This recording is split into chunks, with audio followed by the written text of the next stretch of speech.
Премиерата на Куклен театър Стара Загора «Другият» е нещото, което в неделната вечер просълзи, очарова и усмихна немалко хора. В този спектакъл няма думи, но има толкова много откровение и истинност, които докосват всеки един от нас. Няма нужда да коментираме какъв жанр е представлението или да ви разказвам за фантастично изиграната бурлеска по музика от филма «Кабаре». Ще ви разкажа за друго. Един млад старозагорец завършва театралната академия, търси своя път след няколко години на лутания, търсене на работа в София и Сливен и най-накрая добива коража да представи своя проект в Старозагорския куклен театър. Неговото име е Янчо Иванов. Той е авторът и режисьорът на спектакъла «Другият».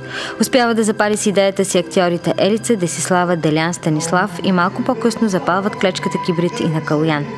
Тези шестима млади творци започват ден след ден да визуализират идеята за другото ни аз, за сянката, която понякога е по-голяма и ни пази, за мухата, която бръмчи в главата ни, за изкушението да откраднем нечия самоличност, за водовъртежа от мисли, които не ни дават мира, ограбват ни или ни спасяват, за истинските неща. Ще си позволим да ви представим малък фрагмент от този взривяващ въображението спектакъл.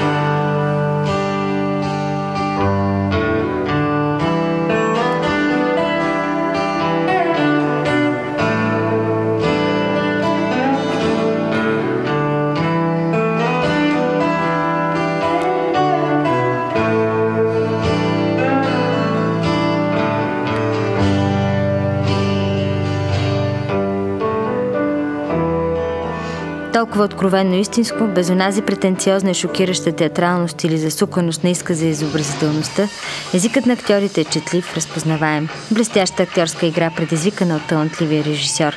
Този спектакъл заслужава да получи признание на международна сцена, защото не е измислена изкуствено претенция, а част от всеки един от нас, част от нашето мълчаливо говорене със себе си.